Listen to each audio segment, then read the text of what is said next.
Eins, zwei, drei. Okay, and maybe again. Yep. 1, 2, 3, 4. Did How it was work? that? How was it? Sorry? Was Hello? it? I don't know. I think it was good. I didn't hear you. Oh shit, okay. Yeah, it should be fine. It should be fine. All right. Maybe I will have to then arduously fix it in post production, but now we are synced up. Welcome back everyone to another little episode of our Chillosophy podcast with Chara Hey. and me, Marc. Yeah, Today, we're back.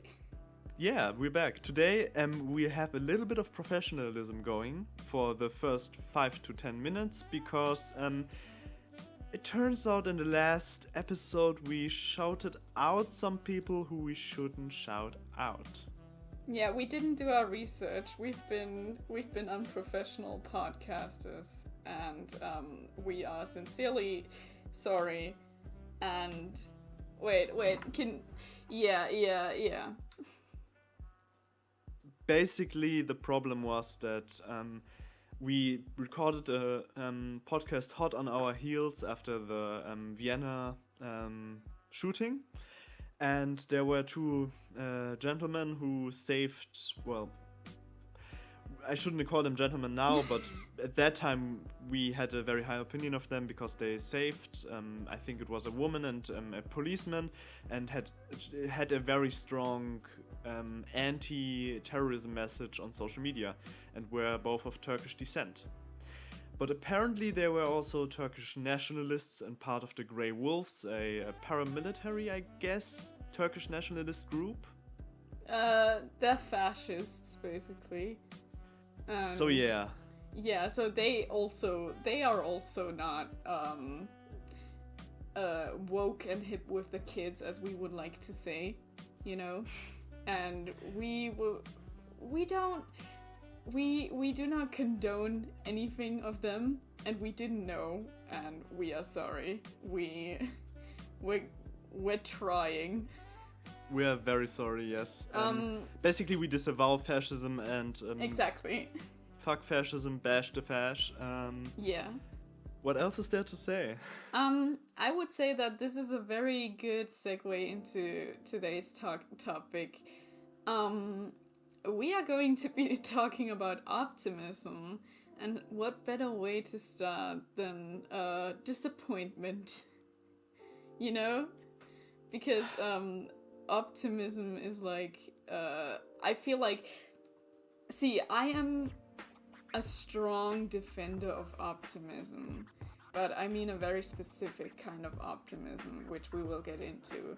I feel like one of the main reasons that people bash optimism is that optimism is the implication that you get your expectations up for good things to happen, and then you are going to be let down, you are naive, and you are not realistic, basically, right? Do you agree with that? Yeah, that is the implication generally. I mean, I'm very let down by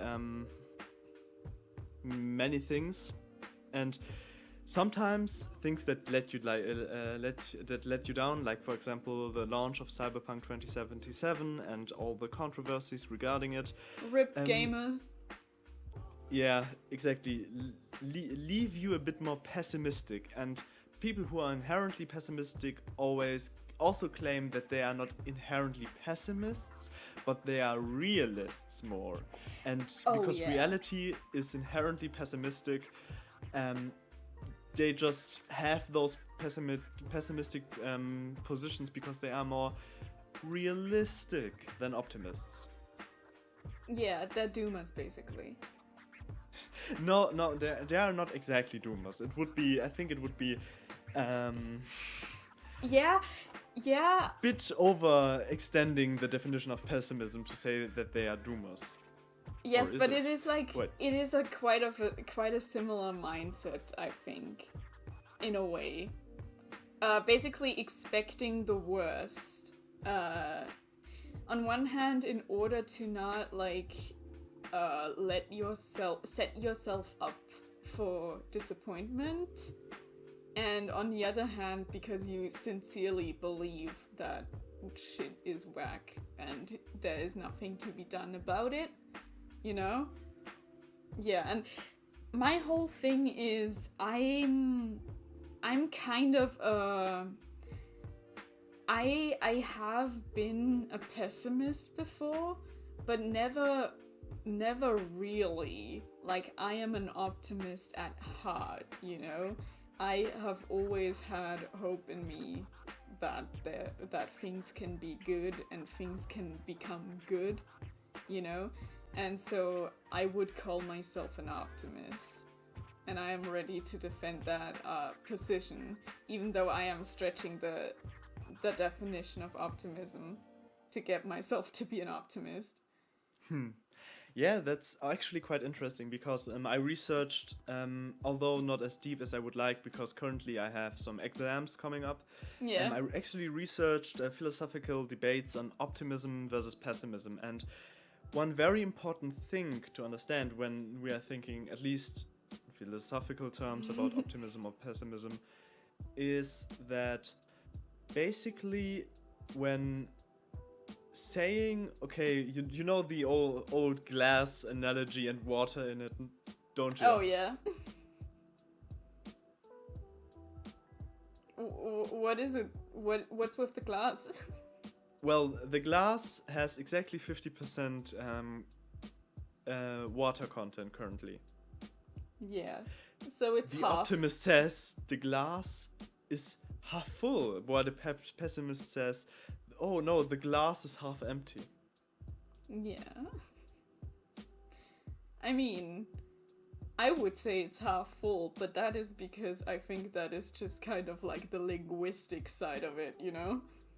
Yeah, but you get the point. Like, I get the point, yeah. They are different. Basically, most people distinguish optimism and pessimism through this glass. And while most people maybe think that would fall too short for a philosophical definition, I think it's actually quite a good one. I think it works well on an individual basis, yeah. Yeah, because, also mainly because the glass is not half full or half empty. It has, if we assume that it has a holding value of 1 liter, exactly 500 milliliters in it, as a realist would say. So why do pessimists argue for basically that their perception of reality or their perspective of reality, the glass is half empty, is more realistic than the perception of an optimist in this specific use case, that the glass is half full? They are both describing the same thing. Neither of them is a realist. Yeah, the thing is, realism is, I guess, like, being objective about it would be the realistic approach, right? I am still going to be defending optimism, though, because, let's say this glass has 50% of its content in there, right? Like, that doesn't say anything about anything really, right? Except if you want more water, in which case, get more water. Yeah, no, of course. But I personally like to think that while this very easy example, I mainly use it to showcase that realism or being realistic, oftentimes when people say that, they don't really mean that they are actually realists. Because if you're actually a realist, you would just empirically describe things to their most asinine detail. Oh, yeah, and I would also say that partially, like, pessimists aren't necessarily as realistic as optimists in some cases. Like, as I've mentioned before, doomers, for example, would call themselves realistic, but I feel like they forget that good things can happen, like, generally. Like, good things can happen and happen all of the time. It is just that by focusing on the bad things and by knowing about every single bad thing all of the time by mindlessly scrolling through Twitter for 14 hours a day, and also by feeling as if it was your responsibility to fix all of them, you are simply skewing your view of what is possible. It suddenly seems as though nothing can ever be good, you know? And that is not true. That is by no means true. Things change for the better just as much as they do for the worse. Otherwise, we'd all be, like, I don't know, in feudalism, I guess. No, definitely. I also, like, most of my life I considered myself a pessimist or a pessimist realist. The thing is, basically, philosophically, we are not really talking about how pessimists and optimists describe things, but we can say that neither of both those descriptions is a realistic one or one of realism. Yeah. But I think the more overarching point is that both pessimism and optimism offer us different perspectives on a certain how do you call it? On certain issues, when we address those issues in an optimistic manner or a pessimistic manner, and we have an inherent way of going about or trying to address these issues, which is linked to our personal how do you call it, position, if we are a pessimist or an optimist. Yeah. Sorry? No, go on. And the important question now becomes, well, if pessimism says, okay, like a pessimist says, okay, why we are not realistic, or realist in the most purest sense, pessimism is still nearer to realism than optimism because more bad things tend to happen than good things. What would you say to that? I would say that is not necessarily true. Of course, it depends what you're talking about. Like, for example, if you are speaking about the politics of the USA, then you may be correct with your assumption that bad things are going to happen. However, I think that too many people apply that to just life in general, and I would say that good things happen, and good things happen even more if you look for them. Something that pessimists might not be as inclined to do. If you open yourself up to the possibility of great happiness by going to places and doing things, despite the risk of you failing, you know, despite I don't know, let's say for example you want to make more friends, I guess, or something like that. A pessimist might say, this is not gonna work out, I am simply going to sit in my room and play Minecraft all day, right? An optimist might say, I will try and go to a party, meet people. This is a non-COVID AU, by the way. This is like corona-free zone here for the moment, you know? Oh, yeah. But, like, in that way, your view on the world will influence your experiences too. So, an optimist will possibly make more note of the things that are good in their life, and also just take the risk more often, because they believe that no matter what happens, things are going to work out in a way, you know? And so they might take more chances than anyone else. Yeah, no, definitely. But I have to tell you something. Yeah. A good friend of mine is disappointed in you. Really? Schopenhauer is disappointed currently. Oh no, did I make an like a wrong assumption or something like that. You subtweeted Schopenhauer. I subtweeted Schopenhauer. Shit. Yes. Because What's he Schopenhauer... saying? Yeah, basically he was saying what I was saying, or what I was pretending to be saying. Mainly that our world has so much pain in it, in direct relation to all the happiness, or rather, our world has so many bad things in relation to our good things that we need to progress society to a point where we all can like collectively accept that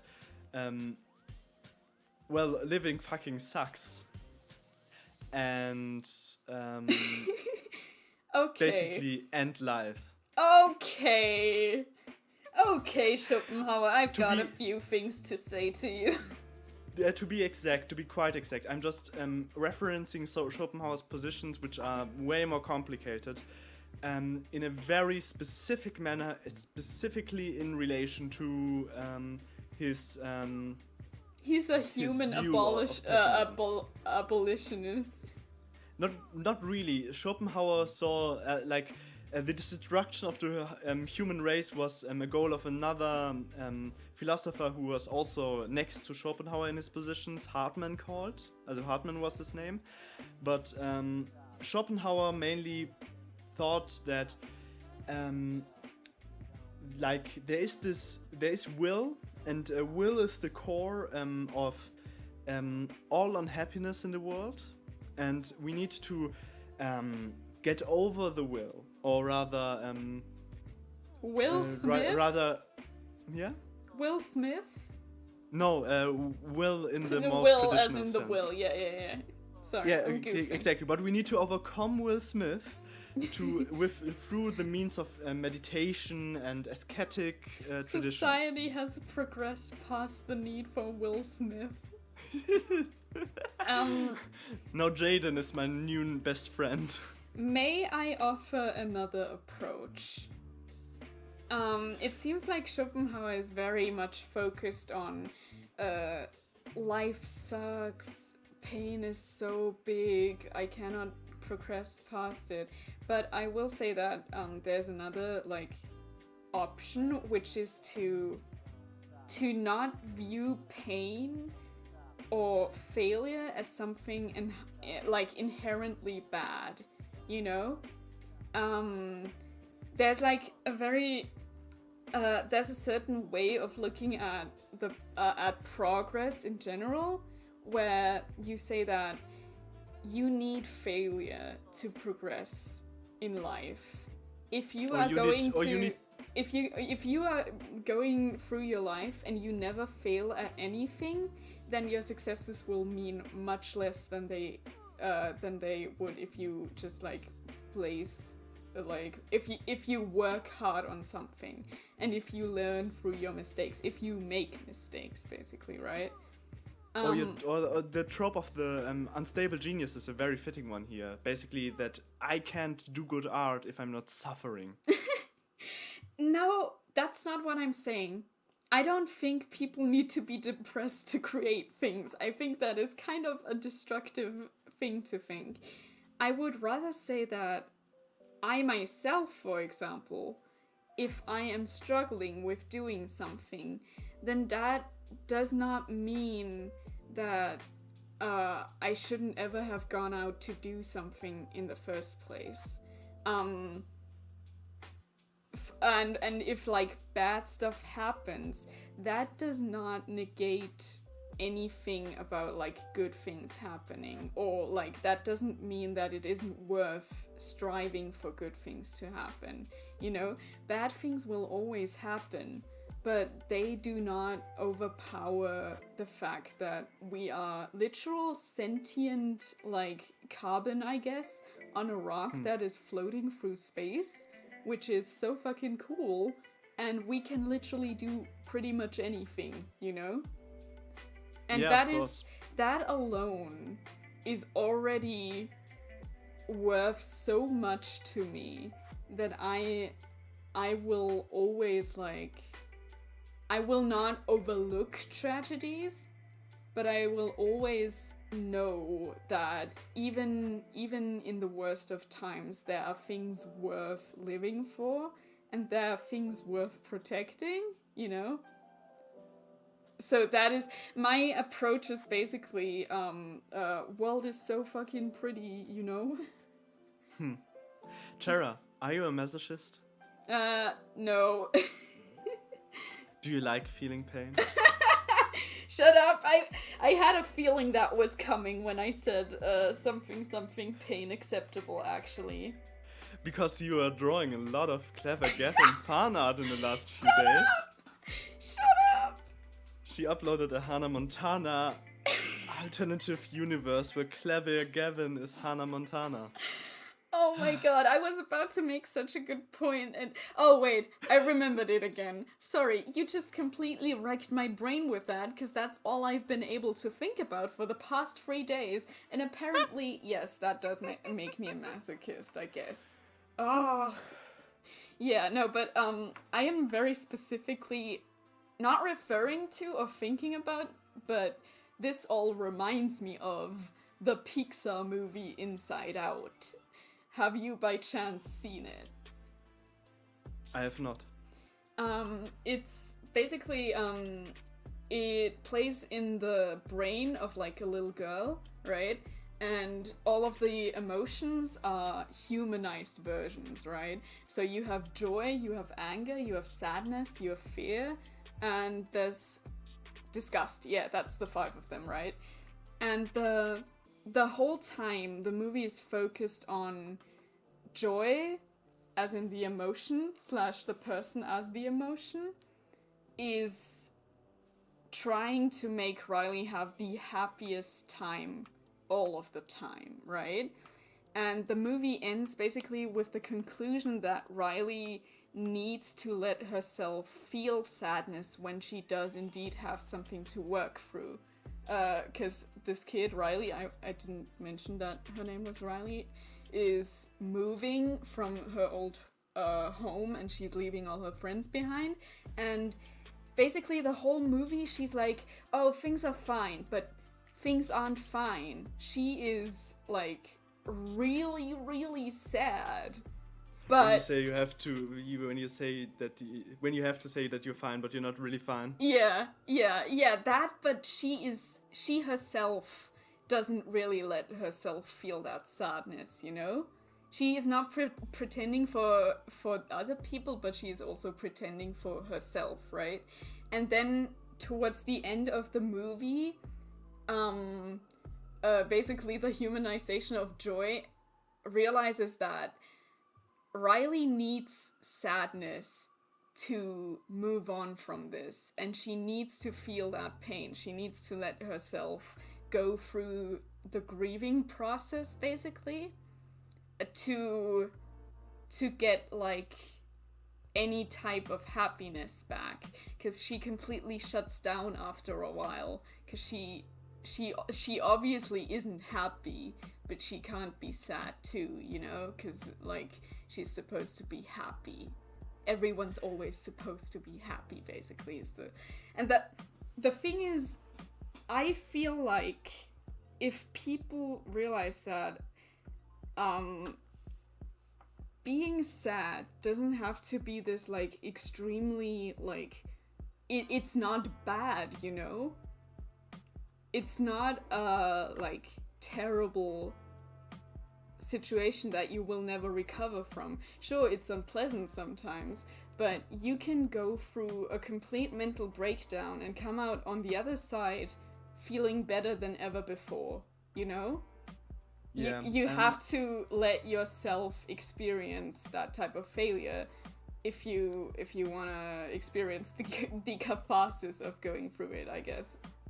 If that makes sense. I can say from personal experience, very hard-earned personal experience that we will not go in any further this episode, that when you are thinking about killing yourself or anything like that, or harming yourself, from my perspective, it's almost like, and maybe this is a bit too positive, maybe some people are in very specific situations where this doesn't apply, but I always feel like the worst has already passed. I can just stop in parentheses, or I just can keep on living. Like there was like one very visceral experience for me, and this is one thing that I always say to people if they have problems, if they fail at something, if they feel that they are not good enough. Well, if you are thinking about giving up, the worst has already passed. That this is a very powerful message, and I just wanted to hammer it home. I completely understand what you are saying. That being said, I do think there is a certain part of me that wants to say that if anyone listening here is indeed in a situation like that, please reach out to someone. It is so fucking hard to reach out to people, but I promise that it's worth it. And like the thing is, like, it is very easy for us to sit here and tell people, oh, you've already gone through the worst of it, you know? But it might not feel like that for the person in that moment, you know? I know, not from personal experience, but from friends, that sometimes it just feels like it is always going to get worse and worse, and there's nothing you can do about it. But there might be something that other people can do about it, and they can carry that load for you for a while, until you yourself get the strength back to carry it yourself. And there's definitely nothing wrong with that either. You know, you can be a burden to people. It is okay. You know? Yeah. So long as you're not actively trying to hurt anybody. Yeah, like always, personal experience is only personal. Oh, yeah. Some specific advice only is worthwhile in specific situations. What you said is extremely powerful, though. Like, I know, like, that is kind of similar to something that I told a friend who used to have panic attacks regularly. Although I can't put it into words right now. Yeah, no, don't worry about it. I mean, you know, I personally see myself just like a roach. You can nuke me and I will just keep on living. It's the beauty of life, everyone. But getting back to the philosophy stuff, everything you said ties in perfectly in the second person we have today for you, who bitch-slapped Schopenhauer and basically told him to... Get a life. Exactly. Make his room clean. Oh God, no, are you talking about... No, I'm not talking about John Peterson, I'm talking about Friedrich Nietzsche. Oh, Nietzsche. I keep forgetting what he's all about.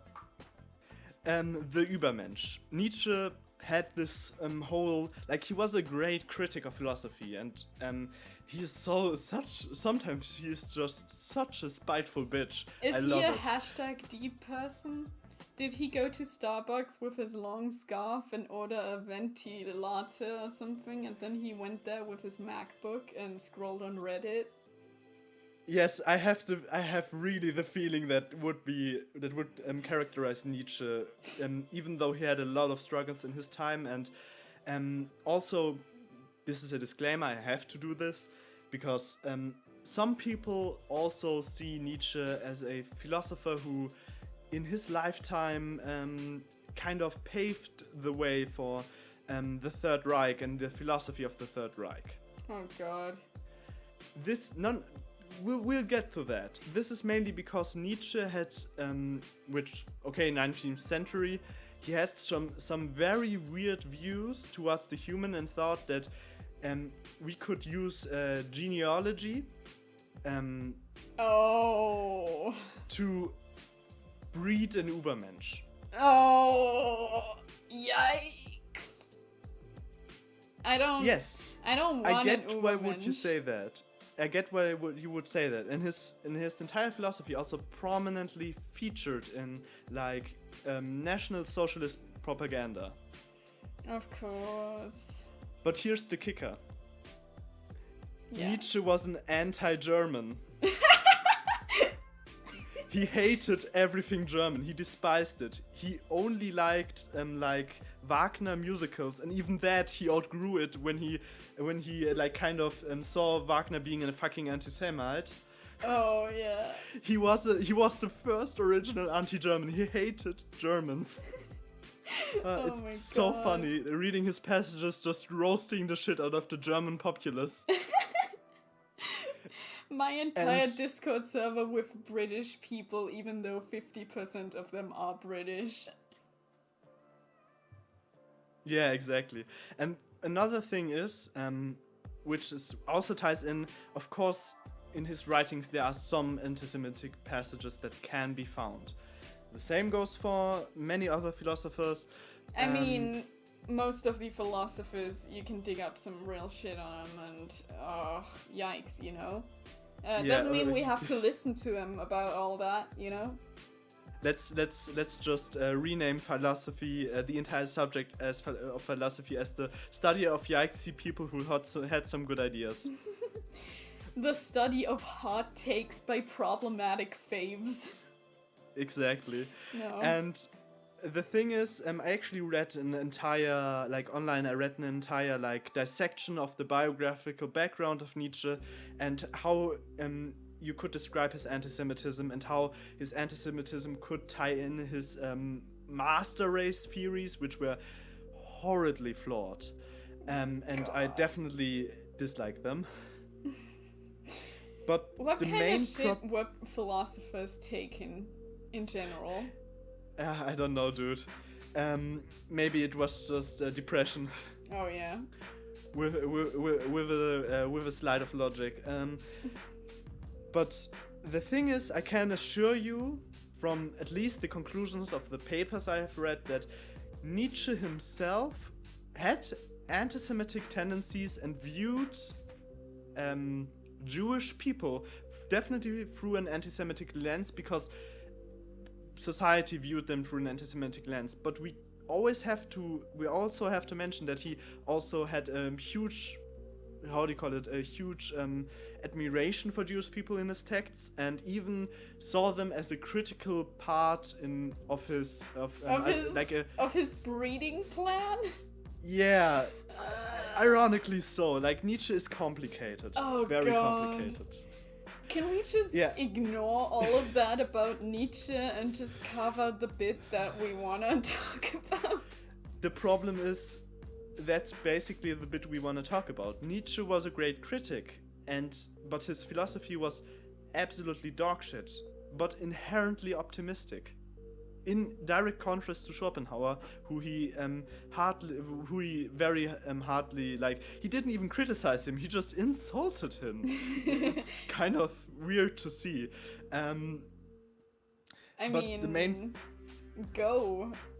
Yeah, but the main point is Nietzsche tried to strive to make humans better, or to make a better human being, or to improve society in some extremely weird way. Okay. Which is completely off the rails and completely not fine, but the thing is, his philosophy was optimist. Oh my god. Okay. Yeah, his philosophy was optimistic. I guess I can see that. Now is the point where I bring out one thing that I read once a while ago, which I cannot be bothered to like confirm that is indeed where it's from, but I'm pretty sure at like Alcoholics Anonymous meetings they say like a little prayer that's like give me the serenity to accept the things that I cannot change, the courage to change the things that I can, and the wisdom to know which ones they are, you know, which is which. Mm-hmm. And basically what I would say to Nietzsche here is, can you believe in humans as they are too, maybe? Like, Yeah, no, definitely. listen, people can be great and people can be absolutely phenomenal if you give them the outlets they need and the little tools they need to make their funky little stuff, you know? And for Schopenhauer in that case, it would be, are you sure that you don't wanna shower? You know, you can actually have, like, good hygiene, you know? Like, it's not impossible just because you read on Twitter that everything is going to die in 5 million years anyways, you know? So that is Yeah. what I'm saying to both of them. Yes, of course, but I think the one thing with Nietzsche, with all his failures, and definitely a very flawed philosopher, which kind of brings him home to me and brings and just makes him in my eyes at least Are you a maybe Nietzsche also stan? tragic figure. Cancelled. Oof. No, I'm not a Nietzsche stan, but I personally think that Nietzsche struggled his entire life with his physique, with his well-being. He always had he had a chronic illness. I think he also died relatively young, even for that time. And the thing is that He wanted better Schopenhauer, genes. yeah, exactly. Like I kind of see his philosophy directly influenced by his lived experiences. But his answer to Schopenhauer is, for me, the interesting and wholesome part. Schopenhauer said that, not unlike you, like Nietzsche's answer is very similar to yours, because Schopenhauer said, there's so much unhappiness in this world. Why should we exist? Or why shouldn't we overcome this all through ascetic means? And Nietzsche basically looked at him and said, well, but only feeling happiness or not feeling pain or overcoming feelings as a whole is not the goal. Experiencing is the goal. Yeah, see, that sounds kind of valid now. Oh no. Yeah, even though his whole It's like when Übermenschen J.K. theory Rowling is said, fucking even sus. in the darkest time, there can be light if you just remember to flick the switch. And I was like, no, J.K. Rowling, don't say something that I agree with. Fuck you. Fuck you, J.K. Rowling. I say Fuck this you, as if I J.K. hadn't Rowling. been a Harry Potter stan back in the day. Still, fuck J.K. Rowling though, and fuck Nietzsche, and probably Schopenhauer too. I mean, considering he's a philosopher, you know, he's probably up to some weird shit. Also, he is advocating for the extinction of the world with his philosophy, I think. Wouldn't it be fun to have this podcast listened to like in 15 years by people who then say, fuck you? Oh yeah, that would be fun. What do you think you're gonna get cancelled for? Probably the bash the fash comment earlier. You really think so? Yeah, I personally. That would be a personally badge think of that, honor to get like cancelled for that. Yeah, like, I don't know, there has been this weirdly horrifying trend where anti-fascist action has been, like, more and more, how do you call it? Called Demonized? Yeah, demonized, exactly. Like, Yeah, only no, the I definitely radicals are see it. doing this. Yeah. Like, I can call myself an Antifa without people calling me a violent extremist on German Twitter now, so, like, whew. I mean, it's a very convenient narrative for people who want to uphold fascist structures, so, you know. Yeah, and people being hurt in their sensibilities because not all people are democratically, like, not all opinions are completely equal. In the marketplace of ideas. Oh man. What if there's inflation in the marketplace of ideas? What if there's I don't know, fascist primitivism? I'm gonna get cancelled for bullying Clavier Gavin. I mean, you're the main source of clever Gavin art on this planet. I am not. That's a lie.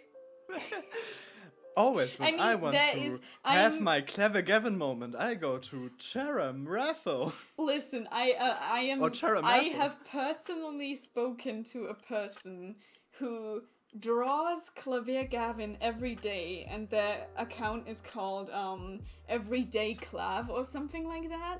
And basically what they do is just every day they post Clavier Gavin. So you cannot say I'm the main Gaviner in this universe, you know? You cannot say that. You are disrespecting the Ace Attorney fans. With their incredible simping strength, you know? Put him on the list. Sorry. Well, then... Well, Optimism... Yes. I think the main point we have now come at is one very fundamental question, which maybe not all optimists and all pessimists ask, because philosophy in itself is mostly taking a position to its extremes and then trying to figure out which one is more valid. But we have now reached a point where we said, okay, there's this fundamental discord between bad things happen and good things happening, and pessimists say, well, because bad things happen, we shouldn't really live anymore, or rather life is rather bleak. And optimists saying, well, the experience is the main factor and we always need to strive for a better world for everyone. Yeah. That is a very good thing that we have come to that view of optimism, because I thought this was gonna be like one of the situations where someone says like, oh, optimisms just believe that things are gonna work out magically, huh? And that's not it. But if you believe that it is possible that things can be good, then you will strive for good things, and then maybe a good thing will even happen? What? Can you imagine? I think the main point is also like optimism itself. Many people say that optimism is not realistic enough, and while that may be true, optimism comes in all shapes and sizes. Exactly. All people have different views of the future. All people have more or less realistic views of the future, especially if they don't exactly try to follow developments to their logical conclusion in their head, which is also, philosophically speaking, you can't really do that because of something called the Hume problem or the induction problem, which is a problem, which is a philosophical thing for another time. But the main point, I think, which we are now getting at is basically, well, maybe pessimism is more realistic because life sucked and keeps on sucking currently. But, yeah? I will say, if pessimism is true, then people would either still be in caves or something, or would have died out like decades ago, you know? Because like that's then one thing. Progress wouldn't really happen, and so I feel like necessarily the world is generally headed towards progress, and there are setbacks, but usually those setbacks are because something in the system that wasn't thought of and is new is going through its problems that need to be worked out. And while it's very easy for us in our position, as in we live in Europe in our city, you know, and we have good things, you know, it's very easy for us to sit here and say, oh, good things are gonna happen, you know, when we're not in a country with war or with starvation rampant, you know? But generally speaking, there is an argument to be made that people are working their way towards a better future in the long run, you know? This is once again the cyberpunk versus solarpunk thing that we were talking before we started. Yeah, no, 100%. And I also personally think that just because the trajectory of human history, or maybe even like the current political developments, or maybe because political developments currently maybe yield themselves more to a pessimistic worldview.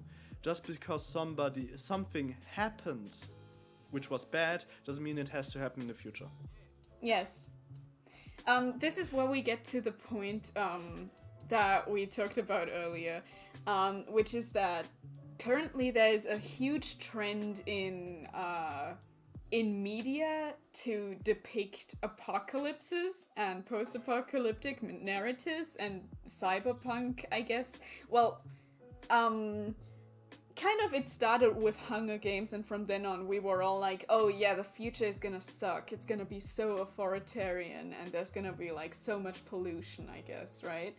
And it's kind of,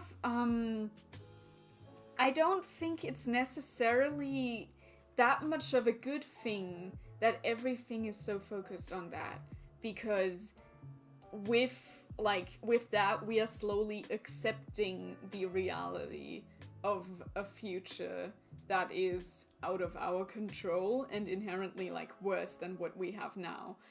And it completely makes sense to me that these narratives would be like gaining popularity in a time like this, because this is like kind of what people are mostly suffering from, just like, you know, capitalism, late stage capitalism, I guess, right?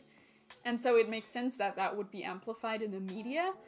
But through the lack of any narratives depicting a future in which our developments actually lift us up and enable us to have a society in which people can be happy, it kind of completely skews everybody's perception of what is possible for humanity, I guess, right? Like, people are currently more likely to accept an apocalypse than to believe that a utopia is possible, even though we theoretically have all of the philosophical concepts that we need, we have all of the like scientific progress that we would need to have a society that is like just much better than this one, you know? No, definitely. I mean, basically, the thing about pessimism as a how do you call it? As a position to life, and maybe even a political doomerism. Political position and philosophy position. Sorry. Doomerism. I'm bringing it back. Exactly. Yeah, exactly. Is that, you know, you're making things easier for yourself because you're just. Many pessimists just argue that the status quo is insufferable and nothing is going to change about it. And I just like to think that this perspective is flawed because you are building walls to point and laugh at people who had better expectation and to close yourself off from failure. Exactly. And they are like, it's not the goal to end all human suffering. Humans will probably also still suffer.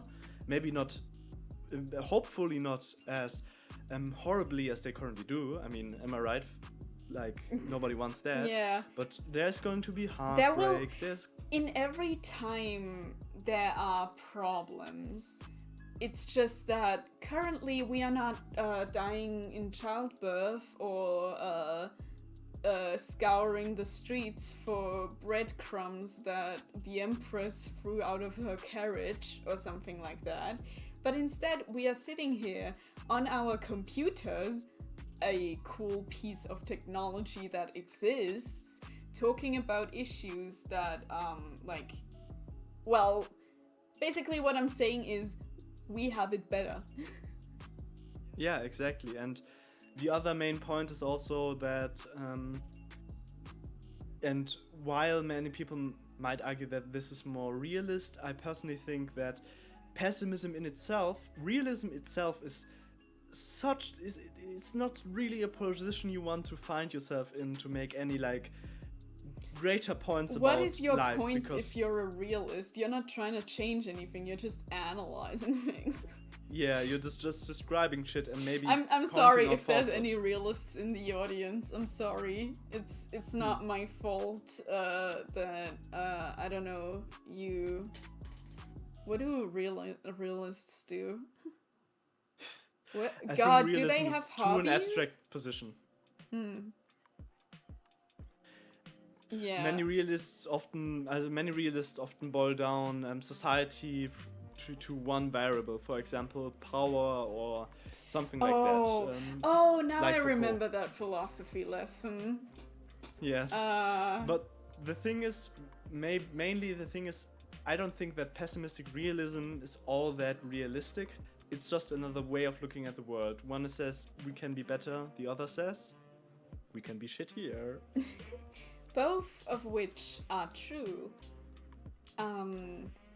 But I will say, if I had to choose between a world where everyone expects everybody else to be shitty, or one where everyone expects everybody else to be good, I would choose the second one in a heartbeat. Because in that first world, people aren't gonna try and be better, you know? Because they expect, what is the point of being better when you know that everybody else is gonna be shit and nothing good is gonna come of anything. And in the second one, people would be basically trying their best, I guess, you know? Which would lead to progress. Maybe in that second world we'd be colonizing the stars or something. Having a friendly chat with the aliens. Just a little asterisk with that. Hartman also argued for progress in pessimistic societies, like he liked to call them, with the goal of bringing everyone to the realization that the pessimistic truth is the only truth and then yeeting this planet into the sun. Oh my god! Okay, but that is kind of hilarious. Like, considering that as optimistic, like, hey, if we work hard together, we can all accept that we will all die, you know? Like, together, you know? And then we can die together, I guess. Like, and the point of it would be to, I don't know, like, they probably don't believe that ghosts are real, so they're gonna be like, oh, we are all going to have the end of consciousness. But, like, what's the point? Like, if you don't have a consciousness anymore, then you aren't gonna know if anybody else is still, like, alive, you know? Yeah. One quick in between there. Just, what is your position exactly? I said this, I think, a week or two ago. I got this from, like, a weird YouTube channel, Cinematic Therapy, which I only like 2 videos of, and the one I'm referring to is one about Lord of the Rings, and it's about radical acceptance. Basically, they argued that you kind of, if there is an issue or a fate that you have come to, like, that has become part of your life, something happens to you and you cannot change it, then you will do much better if you kind of, like, if you accept that that is what has been given to you and you do the best with it, you know? Yeah, I understand. Yeah, basically my position is that things can suck and things can be terrible and people can suffer, but that does not mean that things cannot change. That doesn't mean that people can't make progress, help others. People will always be able to change things in their surroundings, and by extension, things in general can change. Public perceptions can change. I mean, hell, shit has changed so much just in the course of my short life. And that is my form of optimism. I don't believe that everything is gonna work out. And I don't believe that it is a good idea to assume everything will work out.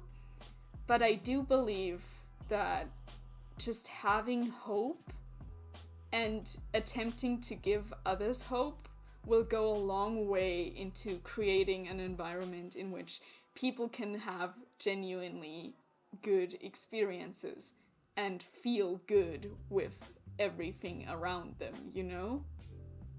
Yeah, no, of course, but I kind of see your position as maybe a bit flawed, or rather a bit... Go, give it to me. There. Buddhism is defined from Schopenhauer as an inherently pessimistic religion. Right. I don't remember what you said about it last time, I'm sorry. Could you explain it again? Don't worry, Buddhism just strives for not being reborn again, or nothingness, or nirvana. Yeah. Which doesn't sound too optimistic. I think it's basically textbook pessimism. I guess, isn't it though, like, about the closure, I guess? Maybe, and maybe you can also see this closure optimistically, but an ideal Buddhist structure, I think, would be a society where everyone would live such a life that he would never be reborn. Yeah, I guess. Because yeah, life but is suffering. The thing is, I don't... Oh, I see what you mean.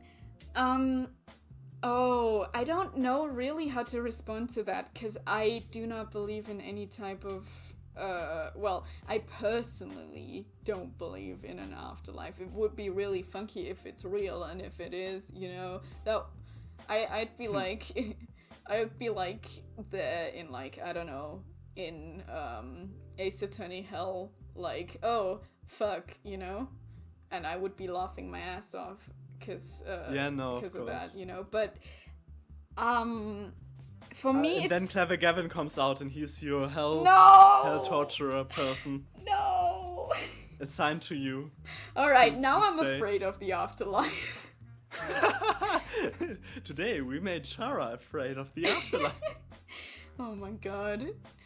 No, but I don't really consider the end, as in the concept of the end, in my philosophy of life at all. I kind of have Epicur's approach, which is just, while you are alive, you are not dead, and therefore you don't have to worry about death.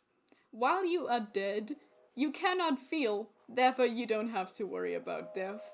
And therefore, just don't worry about it, I guess. Yeah, Epicur is a great man. We will talk about him sometime. Not only that, but like, I think it's about, this is so cheesy, but I think it's kind of about the journey, you know? Maybe the entire journey was the philosophers we met along the way. Oh god, I hope it's not. Yeah. I think the only point I wanted to make was, well, it's interesting that you're taking a concept from a religion which is inherently pessimistic and making it optimistic. Which could be seen as you maybe stretching either the goals of optimism or speak to the varied kinds of optimism there might be. I think the point that you're making is very, like, I've thought about this a lot, because I think that if you take a look at, like, the facts that I believe, you wouldn't necessarily conclude that I'm an optimist. I think to me it's more about, I wouldn't say faith or hope necessarily, but just I have the strong belief that anything good is worth the pain that comes with life, I guess, you know? I have experienced such beautiful and good things, and not even necessarily, like, if I told you of these moments, I would tell you, like, shitty internet phenomenons and shit like that, you know? And, like, it's not even necessarily, like, such beautiful things that have happened to me in my beautiful life. It's more of, it's more of a thing where I'm extremely grateful for the circumstances that have led me to be where I am today. I mean, I met the best friends that I have in the world because I missed a bus. I missed a bus to go to a party, and that is how I met, like, the people who have helped me grow most in this world, you know? Because I was on a Twitch stream about Voltron, a show that is shit. And so, like, all of these shitty things combined led me to experience, like, such incredible happiness. And so I am at a point where I can say that I will get through the shitty things, and I will take all of the things that those things provide me with and make whatever happiness I can out of it. And if I can share that happiness with others, then I will, you know? So you're an optimistic pessimist. Currently the glass is half empty, but we can make it half full. Or are you a pessimistic Yes, optimist? I kind of am like that. I'm kind of like... Yeah. I'm a mixture of... Yeah, the glass is half empty, but what's your point? What is your point? You know? That doesn't say anything about the future that we may or may not be able to create. No. Yeah, exactly. I also feel myself now drawn to this optimistic pessimism. I don't know, it's pessimistic optimism. I called it optimistic nihilism, but I think I am once again taking whatever I want from other people's philosophy, because this is a Kurzgesagt video I'm talking about right now. Also, of course. I'm kind of also utilizing Kurzgesagt's video on gratitude, which is basically their whole point is that gratitude can scientifically be proven to be something that will help you with dissatisfaction. If you are if you train yourself to be grateful for many things, you will be much more resilient towards pain in general. And so, like, basically be grateful, I guess. Which is a hard thing to say to people who've been dealt a shitty hand by the universe, you know? Because I am saying this as someone who has an objectively nice life. Like, sure, I've gone through shit. I've had character development that was objectively bad for me, and I have had to unmantle said character development, but I still am in the position where I know that there are people watching out for me, and I have people that love me, basically, right? And it's very hard to like talk about optimism to people where I know that that is not the case. People who objectively have had it so much worse than me.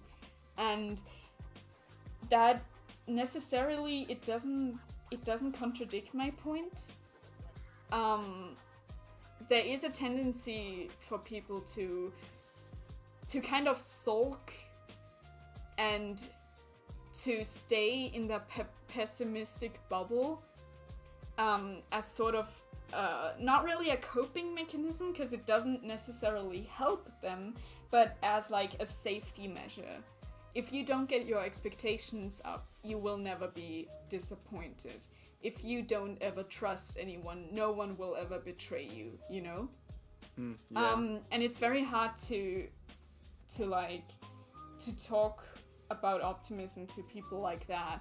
But I will say that I've known multiple people like that, and I know a few of them who went through so much shit and gotten out of the other side of it and decided to love people and to love the world and have become a happier person for it. And so I know that this approach is also possible if you are not a white girl in Austria eating chocolate every day, you know? Yeah, I personally have to say that I have become way more optimistic. Yeah. I think the thing is that my views mostly are now, well, comrades, we need to make the world a better place. This cannot go on longer. Solidarity without borders, and basically that's. Oh yeah, like it's a whole nother thing if you're doing activism. Yeah, exactly. Like pessimism is nice and cute and all, and also like people calling me stuff up, but I think like you just need to take your head and hit this wall as often as you can, and maybe you'll have a breakthrough sometime, maybe you won't, that's okay. And I personally also feel like that maybe I am also a masochist in some regards, because I personally think that there's value to feeling pain, loss, as much as there's value to feeling happiness, because Yeah. for me, the statement, I wouldn't be able to appreciate my happy moments if I hadn't been sad or hadn't had bad moments some other days. Yeah. Rings very true. Not only that, but there's a certain kind of like happiness that you can only get from working through terrible things, you know? Like, if you manage to get through, for example, like grief, then you will be able to feel a certain kind of fondness for the state that you are in, and like to be able to compartmentalize things that happen to you properly, you need to feel that type of pain, I guess, right? I'm just repeating what I said. No, definitely, but don't worry about it. I think, I don't know, what is our main takeaway? Maybe go watch a movie and cry, you know? Yeah, exactly. Go watch the Some More News movie.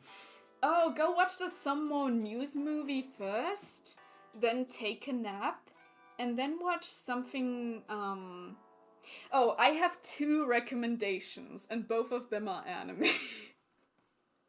Oh boy. So one of them would be Silent Voice, which is basically just a movie that makes me cry all the time. Because it's about depressed people doing depressing stuff and like getting through shit together. But it's like, it's got this type of thing where the main character works through things, and it's got like this catharsis moment, you know? Which I am referring to a lot, you know? Just the feeling of catharsis in general, of when you've gone through something terrible and now it's suddenly clicked together and you are finally able to let it go, you know? And my second recommendation is something that I haven't actually watched. I just watched a super long video on it. It's Tamako Market, and it depicts like a shopping district of people just being together and like having fun, and it is the definition of optimism. Like, all of the issues that are in there are never like the point of the show. The point of the show is always community and familiarity, fun, and just, I guess, found family, you know, the good stuffs. And so if you want to believe in a better world, I guess, maybe watch Tamako Market, because it's got an idea of one that is possible and heartwarming, I guess. That being said, I haven't seen it. Oh, sorry, what did you say? And then read some leftist philosophers. Yeah, sure. And then do some activism, but not too much, you know? The weight of the world is not on your shoulders. Definitely. Activist, Burnout. yeah, it's definitely a thing. It's like, you don't have to feel like you need to change everything from the first to the next day. The important step is letting people figure out where they stand, motivating them to go with you, just being active, even in the most minimal way, will probably do a part. Like, to each...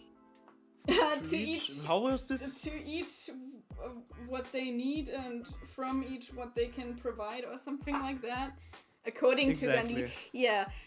That, and I would like to quote the Sarah Z video on Doomers. A choir can hold a note impossibly long because individual singers are able to drop out and breathe. The only way the note dies is if everybody's too exhausted to sing. If you feel that you need a break, if you feel that you are at your limit, take that break. You deserve it. You're allowed to do it. It is not your responsibility to work yourself to exhaustion. And if you come back from the break with new energy, then you will be of much more use. Which I don't like that, because I don't like seeing people as like defined by how much they are worth. But still, you are objectively going to be better you asset. You can't do that. You're gonna be a better asset to your cause if you are well slept, have newfound strength, and are able to look at things from a perspective that isn't everything is shit, everything is shit, everything is shit, you know? Yeah, no, of course. Sorry for the loud... the choir will sing for you. Yeah. No, the thing is that with you can't do this was just a reference to the philosopher Kant. And how you can't view people at... Oh, okay, I'll stop. It was a very nice... That's another thing for another day. Perception of worth under capitalism. Yeah, exactly. Like, I'm very happy about this episode. I hope you liked it. Are you optimistic about it? Definitely. Like, I have started getting active in like unions now officially, and this all has led me to believe change can happen, and we just need to, well, try it as often as it gets. Like, shoot the shit and see what sticks. Oh, I like that. Yeah, well, yeah, definitely. Well then, everyone have a wonderful evening, or midday, or morning, whenever you're listening to this. Have a good one. Take a shower. Listen to your favorite song, and